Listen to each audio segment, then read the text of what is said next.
You've been searching for the best way to generate passive income in your life and heard that real estate is a great way to do it.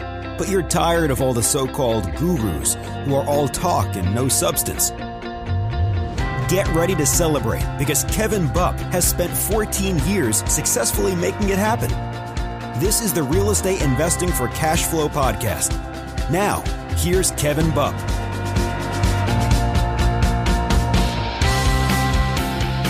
Hey guys, Kevin Bupp here, and I want to welcome you to another episode of the Real Estate Investing for Cashflow podcast. Our mission is to help you build and maintain massive amounts of cash flow through income-producing real estate investments. And our guest for this week's show is real estate finance expert and VP at George Smith Partners, Evan Kinne.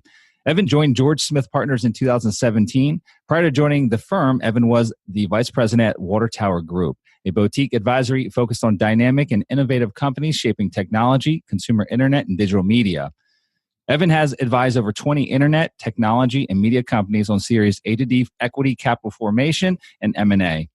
Evan's other experience includes Director of Business Development at RadPad, an LA-based venture capital-backed real estate technology company, Operations Officer at Wilkinson Baking, and several other early-stage and venture capital-backed companies. For fun, Evan enjoys being outdoors, skiing, cycling, traveling, and spending time with his wife. He's also a Category 1 endurance mountain bike racer and has enjoyed racing for nearly 20 years, completing many races, including the Leadville 100, which is something we're going to be talking about today because that is a gnarly race. And I've heard that Evan actually has done a few other pretty intense races as well. So I know this is a big part of his life. We're going to bring that up in today's discussion with Evan. And so in addition to that, we're going to be covering an array of topics with Evan here today, including his perspectives on the capital markets and where he feels we're at in the current real estate cycle. We're going to have a discussion around structured finance and how to effectively work the entire capital stack to create the most value out of any given project. We're also going to talk about a recent project that he spearheaded, which was a $13 million acquisition and expansion project on an RV community. In addition to the business talk, we're also going to shift gears at some point during the show and talk about what keeps Evan at the top of his game in this highly competitive industry, and much, much more, guys. And so I'm very excited to get onto the show with Evan. But before we do, here's a quick word from our show sponsor, Sunrise Capital Investors.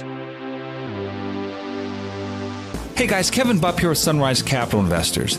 As you are hopefully already well aware if you've been a listener for any period of time, my goal has always been to provide you with as much value as I possibly can through my two podcasts, Real Estate Investing for Cashflow and the Mobile Home Park Investing Podcast.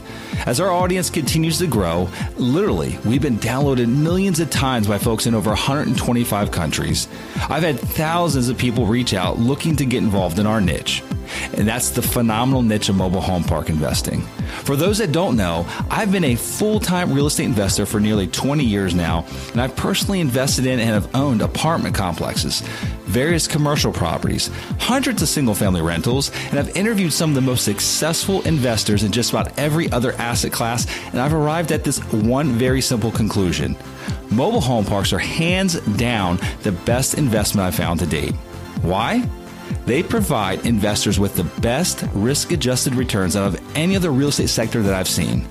Investing in real estate can get complicated, and I really want to simplify this process for you. If you're someone who wants to diversify away from the uncertainty of Wall Street and allocate a percentage of your real estate portfolio to mobile home parks, but maybe you don't have the time nor the inclination to personally locate good deals yourself, then our team will do it for you. At Sunrise Capital Investors, our team specializes in the acquisitions and management of undervalued and highly profitable mobile home parks. And we are now providing accredited investors with an opportunity to participate directly alongside our team in our up-and-coming deals. And let me say this, I believe that we are hands down the best in our space at sourcing highly profitable off-market deals. That's really what makes us unique in this niche and as investment managers. As stewards of your capital, we truly are aligned with our investors.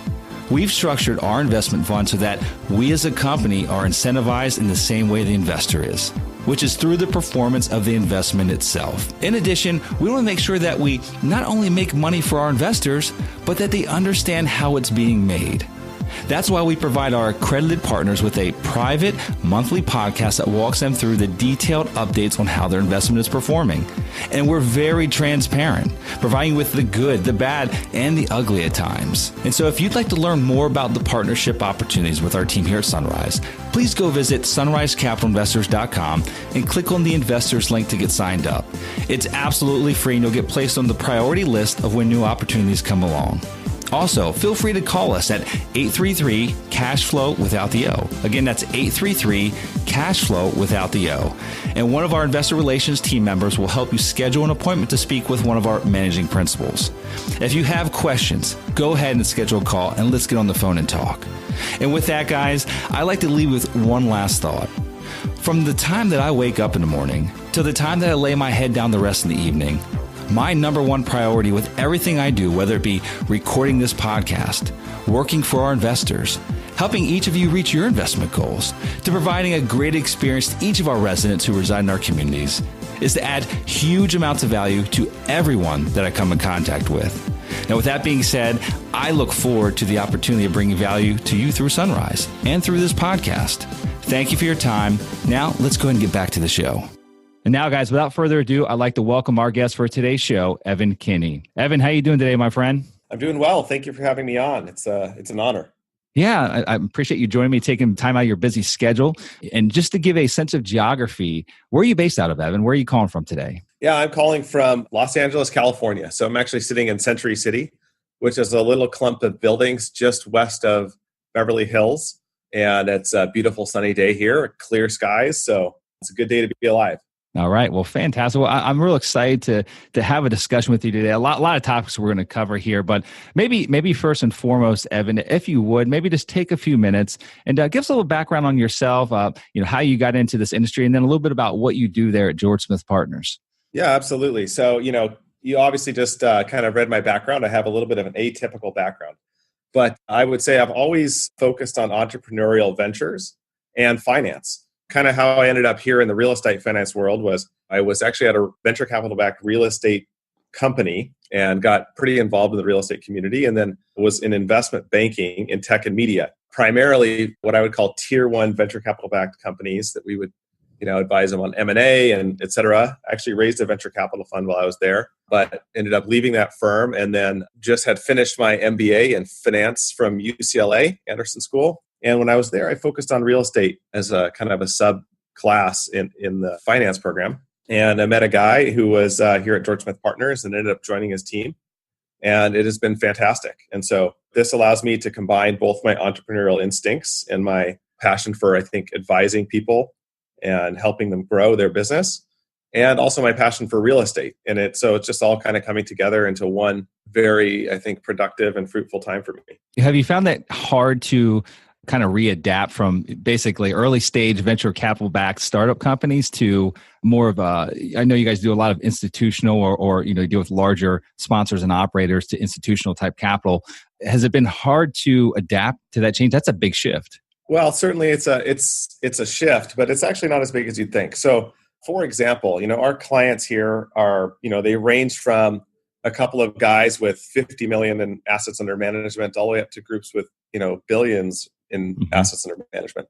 And so, we're working all the way across the spectrum, I think, from, guys that are very entrepreneurial, where we can add a huge amount of benefit to them as they capitalize their first structured deals, all the way up to very large firms who have very complicated deals that they kind of just need that extra emphasis and extra kind of care and attention to detail that we can give them. Given the way we're structured here, we take a team approach to every transaction. Thus, my team, have about 7 members of our team. We're focused on that transaction from beginning to end. And that allows us to take on, complicated deals, not unlike the deals I used to work when I was in investment banking, capitalizing venture capital backed operating companies, startups and technology internet media companies. A lot of the principles are very similar, and the finance principles are very similar.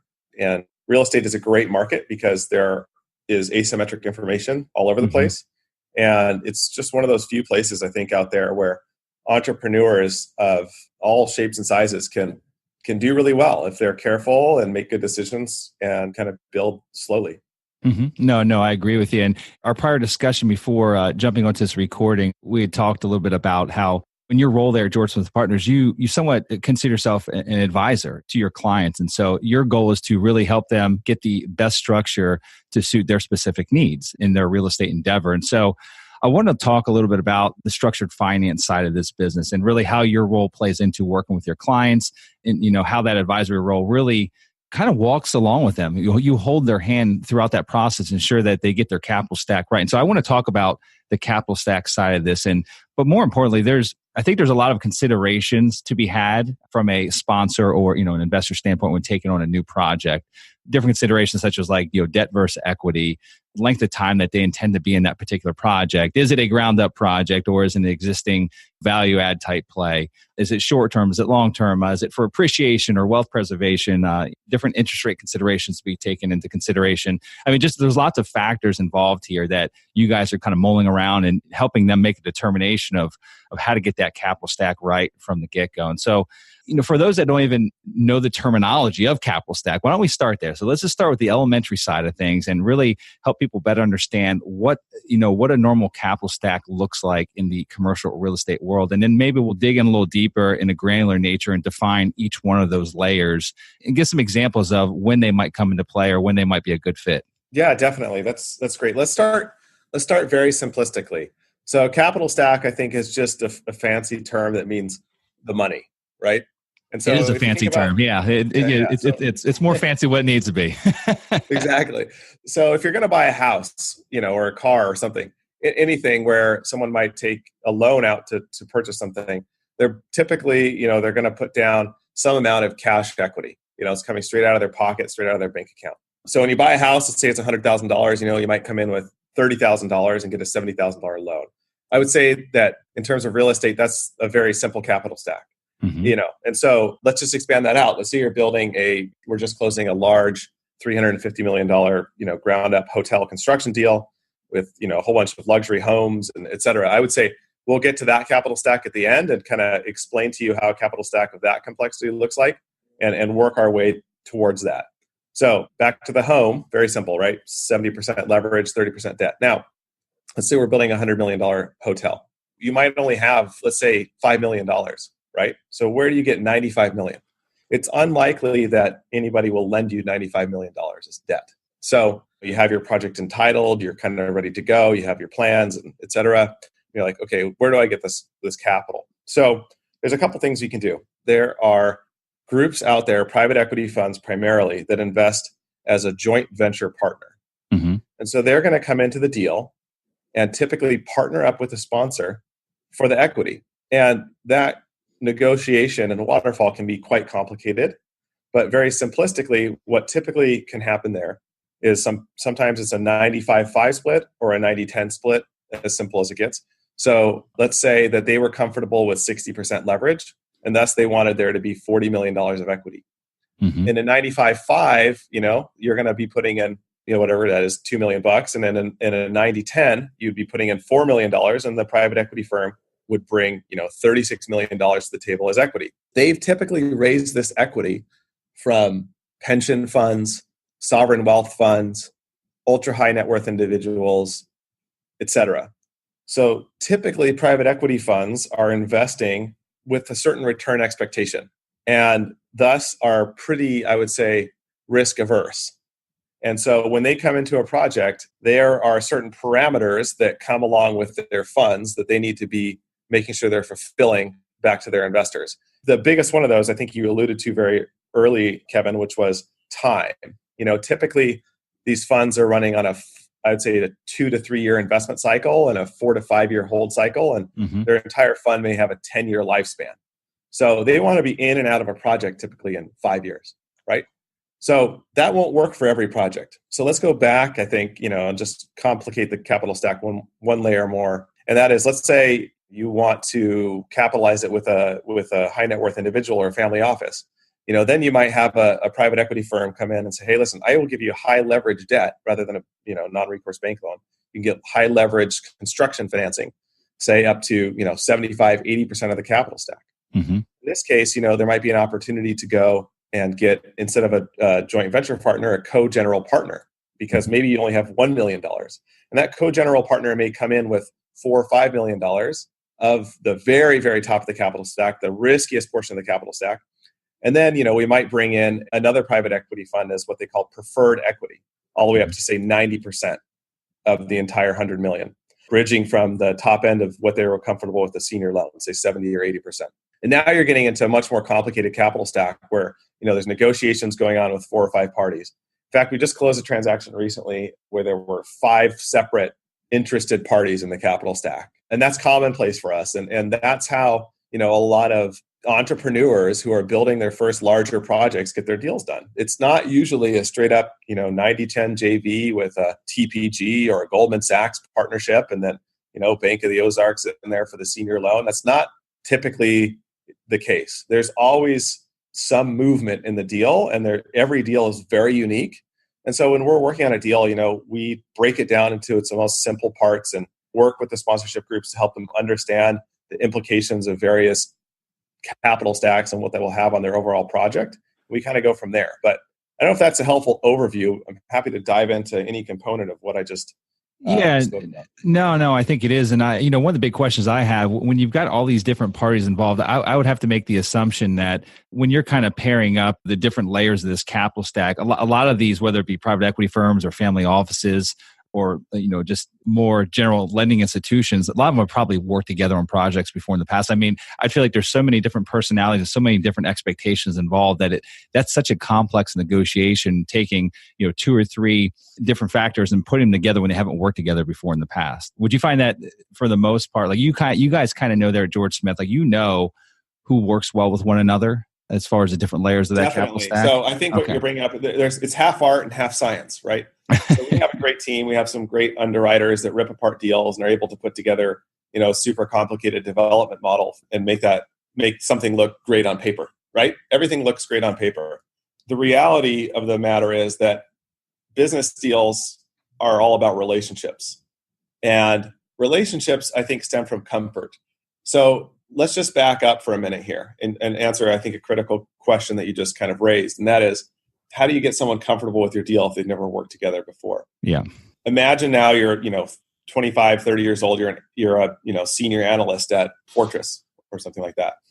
And, you're analyzing a bunch of JVs that are coming across your desk. At some point, you're going to put your neck out on the line internally within the organization. And you're going to underwrite the deal. You're going to work on it. You're going to talk to the sponsor. And you're going to put together an investment memo. You're going to send it up the food chain to the boss over there in New York or wherever he is, right? So what we try to do here is make that risk that, the analyst or the vice president or whatever at the private equity shop is taking, we're trying to help them reduce their internal risk and help them be very comfortable with the deal. That's very important. And I think it actually brings up another point that you mentioned there, and that is, what if people haven't worked together before and what if they have? We're working on a large project over in Salt Lake City right now. It's a ground-up development. I don't know. It's probably $80 million ground-up construction project, multifamily project.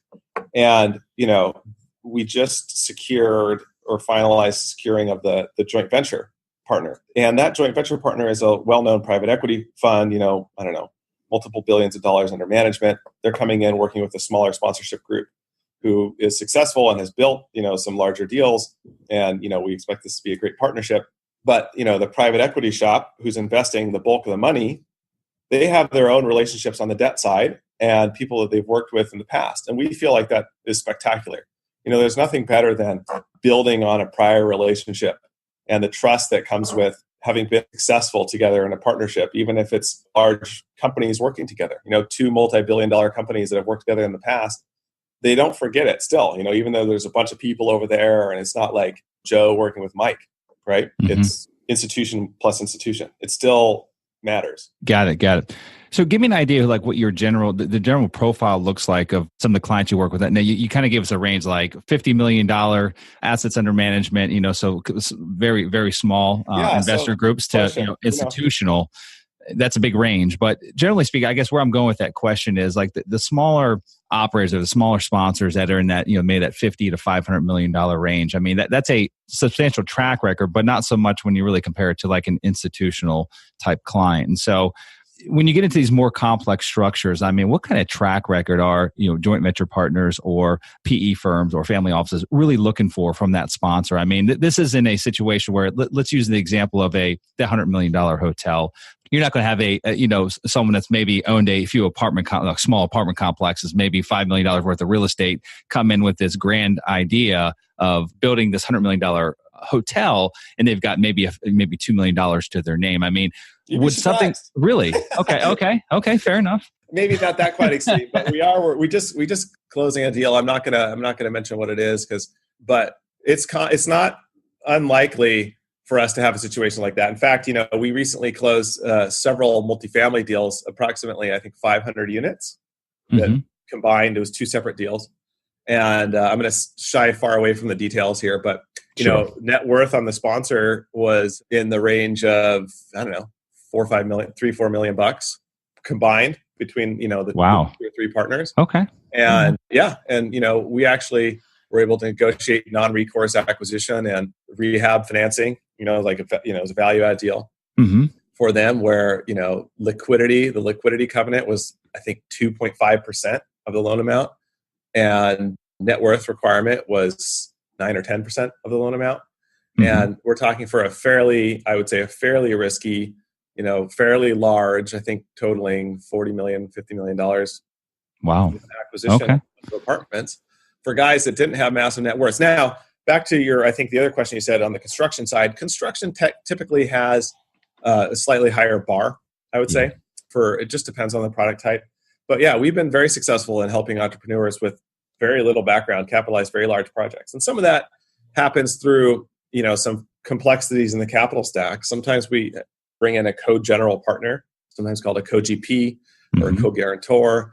These groups are popping up all over the place because of the type of returns they're able to deliver to their investors. I think at this point in the investment cycle, when kind of everything's going up, they tend to do very well. And if they're capitalized correctly, ideally, I would say by an ultra high net worth family office, they can also do very well helping sponsors withstand sideways markets. And these groups are typically going to come in and kind of partner with the sponsor at the very highest end of the capital stack, above the limited partner level, at the general partner level. And that's something we've been very successful with. We recently closed a $140 or $150 million deal in downtown LA. 250,000 square feet of creative office. And we used a co-general partner in that transaction to buffer out the sponsorship, who was fairly strong and had great entitlements, experience, et cetera. But, this was a fairly large deal for them. So that'd be an example of something like that. So, but, the firm as a whole works for sponsors all over the map. We work for sponsors that are doing their first 10-unit value add acquisition, all the way up to groups who have 20,000 units that they own. Very interesting. We're kind of unique. We're only one office and everyone's here. And that kind of allows us to do that. And the partners and everyone owns the firm rather than, there's no third party ownership of the firm. So that allows us to, I think, be a little more entrepreneurial. Could you possibly elaborate a little bit more on that, on the CoGP scenario, as far as you had mentioned there's a bunch of different firms out there popping up that are willing to step into this role. What would that typically look like? Can you give me a hypothetical situation of what they're looking for? What slice of the GP are they be looking for to kind of round out that side of the capital stack? Yeah, definitely. I think the shorter answer is there's no rule.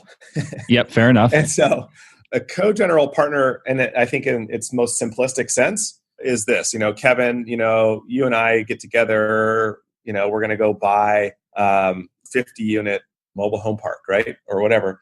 And it we go out there and we're like, okay, wow, it's $5 million, whatever. We don't have that much money. We go partner up with a rich guy who signs on the debt. That's I would say the most simplistic version of, I think, what I'm talking about. On the more extreme end, we might have a $200 million hotel development, highly risky endeavor, large project. In this case, probably high leverage, high yielding hedge fund type of money will come in for the debt. There will probably be a preferred equity piece from another private equity shop getting a crazy yield and giving that to investors. But they're going to kind of expect someone to be in there who can write a check for $30 million if costs go in excess of what the budget was. And so I think in that case, what we're going to be looking at is someone will come in and they will use their liquidity and balance sheet to sign on the non-recourse carve-outs on a construction loan. These are bad boy carve-outs. They're kind of performance guarantees, they'll complete the project. There are guarantees that involve, funding cost overruns, et cetera. And typically I would just say, that's going to cost a sponsor probably 50% of their promoted interest. And if we're looking at a project of that magnitude, where the sponsorship group itself is probably coming in with an excess of $10 million, right? Maybe even more, depending on, how the rest of the stack looks like, maybe 20, 30, 40, $50 million. That co-general partner is probably going to bring in the majority, maybe 90-10 of the GP level, so the top end of the capital stack. And so they're going to bring the majority of the GP money. They're going to sign on the debt, and they are either going to or not going to, sign on what they call completion guarantees. And that's a highly negotiated thing. And certain co-GP firms just absolutely will not sign on those, and some will. But typically, they're going to sign on the bad boy carve-outs and on the liquidity. Got it. Okay. Good deal. I appreciate the explanation there. It sounds like you don't necessarily have a specific asset that you're tied to. I mean, we talked about hotel, we talked about multifamily, you just brought up mobile home parks, which we love. I actually love mobile home parks too. That's actually how I didn't tell you this before, but that's actually how I met the partner here. I was actually, a couple of years ago, I had gone and after I was finished at UCLA Anderson on my MBA, and I had researched all the different asset classes in real estate, and I found that mobile homes, I think, are probably the best asset class there actually is. They're highly uncorrelated. Don't tell anyone. Come on, man. They're highly uncorrelated. There are very few large institutional players. The institutional players are coming into the space. You have Carlyle. You have all these groups coming in heavily, Blackstone, et cetera. But the difficulty for them is they need to buy. They need to put out real big amounts of money. Yes, and that's very difficult. And so if you can make a lot of value for yourself in mobile home parks, I think by getting a good portfolio together, it's going to be valuable to somebody. And it's also valuable to yourself because, as you know, cash-on-cash yields are crazy. People don't move out of them. There's a whole list of reasons why they're just an incredible asset class. But, as with anything, there are risks involved in any kind of asset class. So, but yeah, that's how actually I got it. Very interesting. Yeah, you mentioned one of the big barriers are with the institutional players coming in. It's a good and bad thing. It's good that we're getting into the limelight a little bit in our asset, but but it's bad because obviously it's going to get consolidated. It's only a matter of time until cap rates get compressed, we get consolidated. We're very fragmented still with a lot of mom and pops out there. But the good thing about that is it's incredibly difficult. It's good and bad. It's incredibly difficult to deploy hundreds of millions of dollars of capital all at one time in this niche because it is so fragmented. So but if you build your portfolio into a couple $100 million or $100 million, $50 million, absolutely, that number is, your portfolio will have an automatic cap rate compression of 100 basis points or something. Which when you're going from a 6 to a 5 or a 7 to a 6 or whatever it is, that's 15-20% value. Just boom, by being in a portfolio. That's what we're running right now, bud. trying to buy as many as possible. So it sounds like you guys just did a recent project. It was an RV park, which is a very different business model than a mobile home park. I mean, there's hybrids, there's solely RV, solely mobile home communities. But let's talk about that RV community. I know that's a much more simplistic, probably capital stack. It was a $13 million acquisition with an expansion built in there. What did that look like? The expansion is interesting to me. Again, RV parks are very different. They don't necessarily have the negative stigma that a mobile home park does in the eyes of a municipality and the ability to get expansion. It seemed like if there's anything being built nowadays, it's more RV parks, more so luxury RV parks than it is mobile home parks. And so I'd love to hear about that deal, how it was kind of laid out as far as the capital stack's concerned, and also really what the plans of the project are as far as the expansion and all the details, if you would. No, great question. Actually, that's a fantastic deal. So I think taking one step back and answering, I think, one of your prior comments that you made just then, which was, RV parks are you see them popping up more than mobile home parks. That's for a very simple reason. I mean, mobile home parks deliver a very low tax basis to the city, right? Mm-hmm. So, however, this asset, the real draw is its location. It's right on the coast. And in California, as you're probably aware, it's pretty difficult to get essentially coastline property. Obviously, it's right on the other side of the sand. You can't actually own the water, but the location is spectacular. And the entitlement value there is just off the charts. The expansion lots were actually entitled and permitted about 10 years ago. And there was some question as to whether those were still valid. And so we had to work through the process. This was a very simple capital stack. It's just a senior loan. And the equity was syndicated from a few high net worth individuals, and that syndication was run by the sponsorship. And this, again, is a sponsorship group that I would characterize as a budding institutional manager. They have, I think, across the different verticals within their company, maybe $1 billion under management by this point. Nonetheless, this is still, I would say, a difficult deal to do because it's on the coast. You have to get through a lot of red tape, and lawyers are going to want to check that the Coastal Commission documents are still valid, that the lizards that live there have been properly moved, that construction doesn't happen in certain months of the year because there's butterflies that fly through. You're laughing. I'm dead serious. These are all issues. And so those are some of the challenges with a deal like that. That particular deal, you're absolutely right. When you mentioned that luxury, kind of the glamping RV park is something that's going to be very popular and already is becoming very popular. There are a couple, well capitalized at a corporate level entities that are building or renovating RV parks into glamping areas, putting Airstream trailers there, that kind of thing. This site will kind of be a hybrid of that glamping atmosphere and also a traditional RV park. It's operating well. And it has been. I would say that cap rates for this type of product are just extremely tight. Mm-hmm. And so, especially along the coast.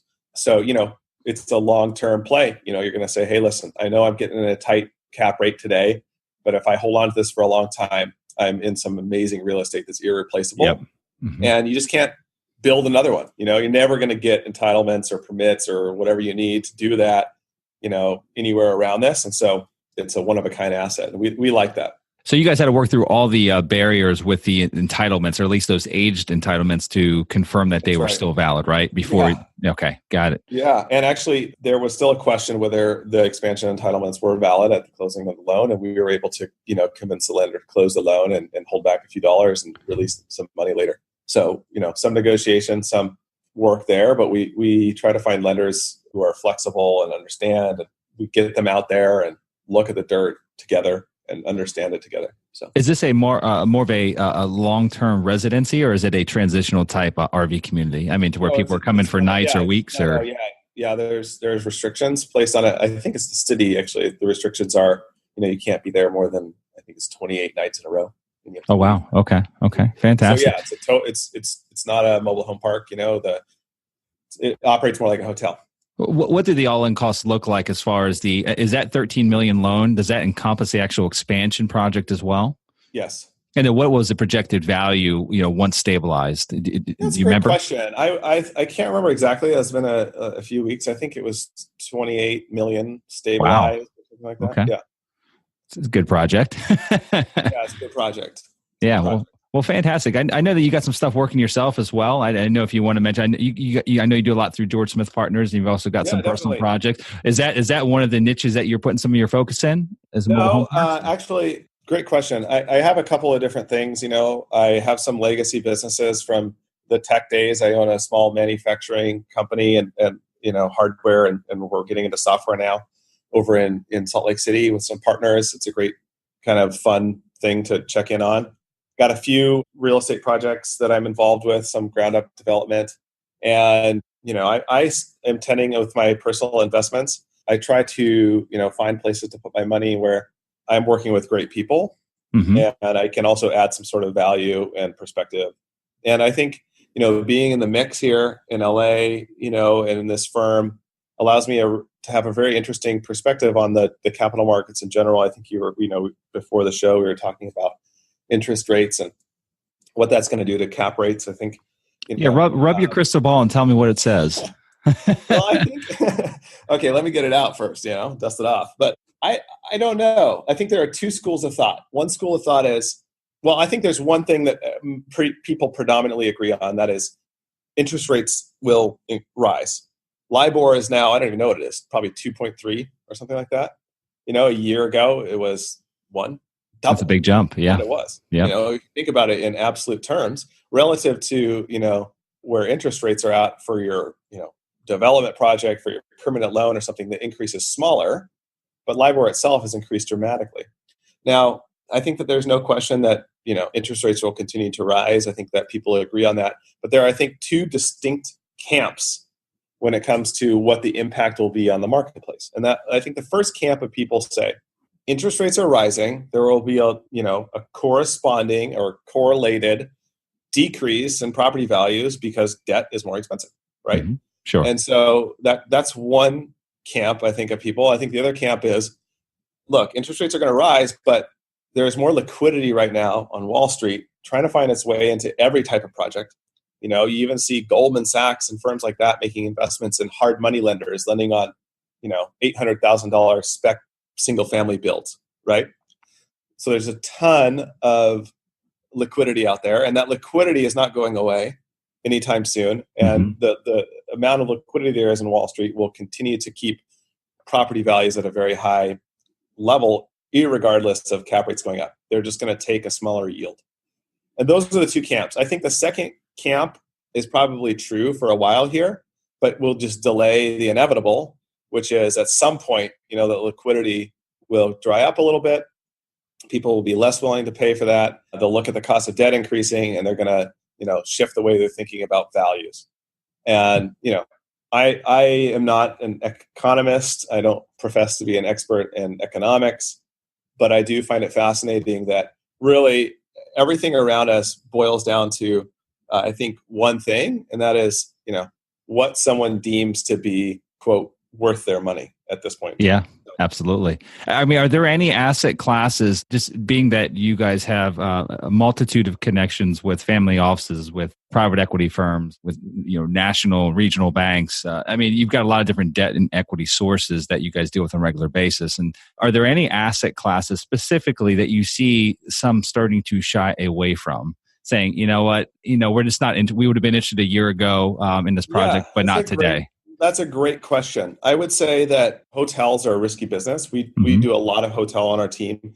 We should, I don't know what the number is, but I would guess that our team will close upwards of $500 million of hotel financings alone this year, whether that's equity, preferred equity, mezzanine debt, or debt. And I would say, hotels are a risky asset class that investors are becoming more and more careful as they look at projects.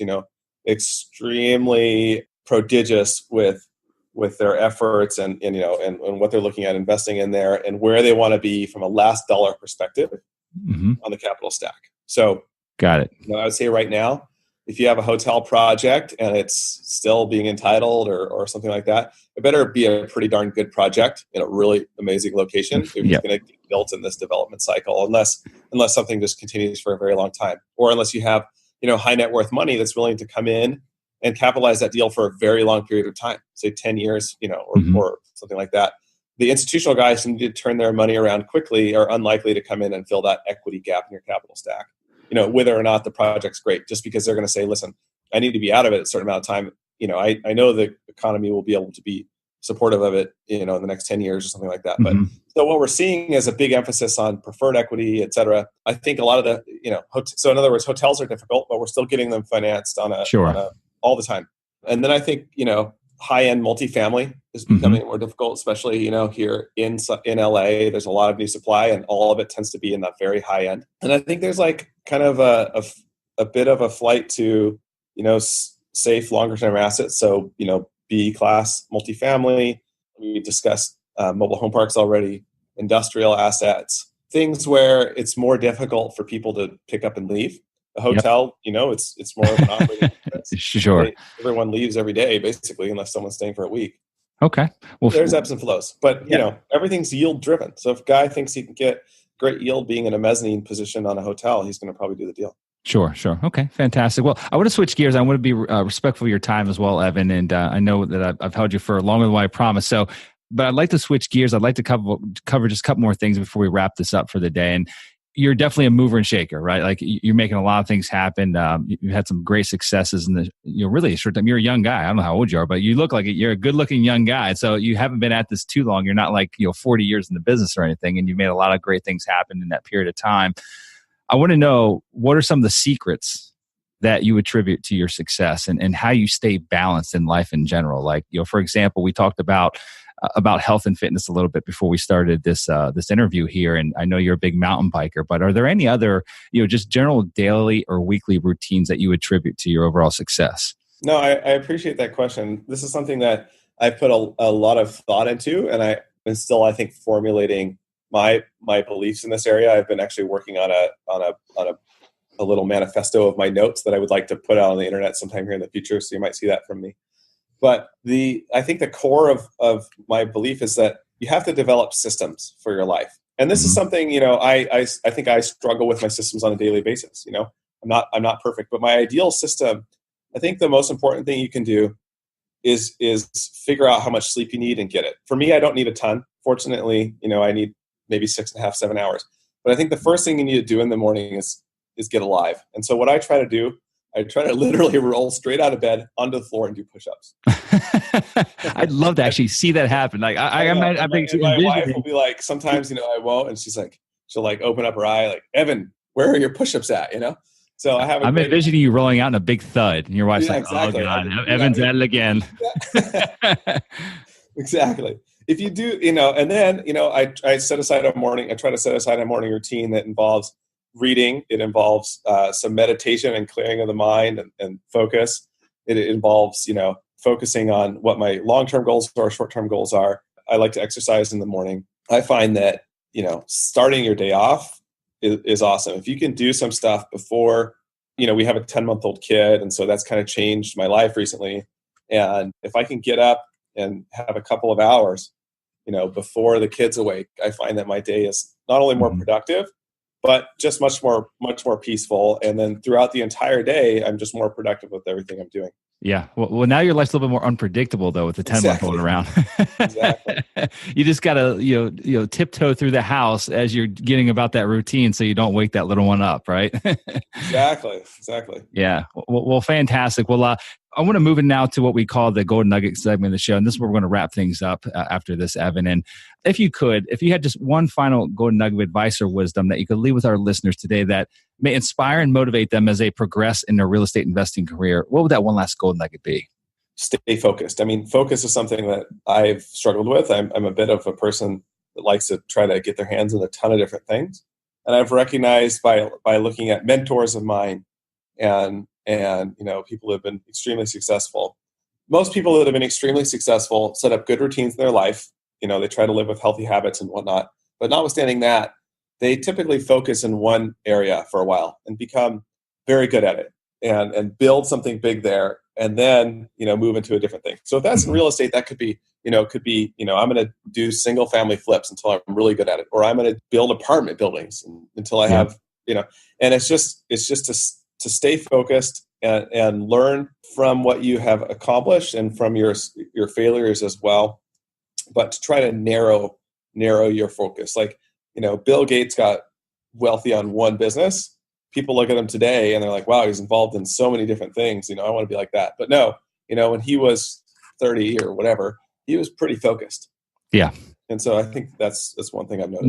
No, that's fantastic. I wholeheartedly agree. In fact, I'm in the process of writing a book right now, and I was just actually on the phone with the girl that's helping me, the ghostwriter or whatever. And there's a whole section that we're going through right now on focus, and more importantly, putting the blinders on. I mean, I'm writing this book for those that are it's really a transitional book, getting from single family, small residential into commercial real estate.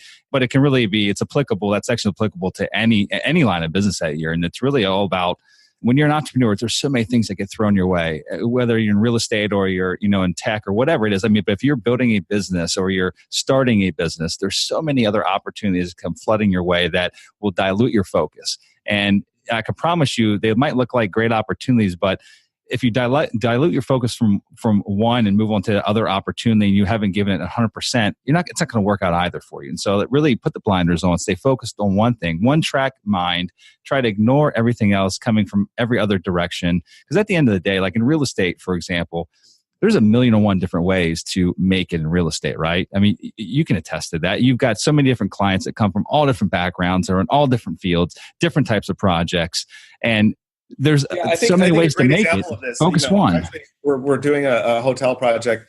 It's $160 million, ground up development hotel project. And the sponsor there is a very wealthy guy, older guy.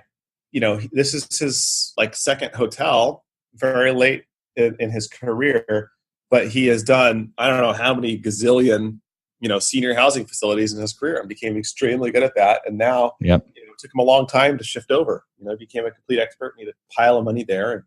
And, so I think you're spot on there, be patient. Yep. Absolutely. Absolutely. Well, Evan, this has been absolutely fantastic. I've had a lot of fun with you here on the show today. And for those that want to learn more about Evan and his group, George Smith Partners, they can visit him at gspartners.com. And to Evan, absolute pleasure, my friend. I look forward to staying in contact with you, and the best wishes for all your future success in business and with your cycling adventures that you're taking on, and your new family as well. So you take care, my friend. Okay. All right. I appreciate it. Congratulations!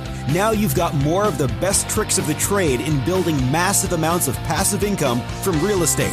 For more amazing resources, visit realestateinvestingforcashflow.com. And we'll see you next Monday morning.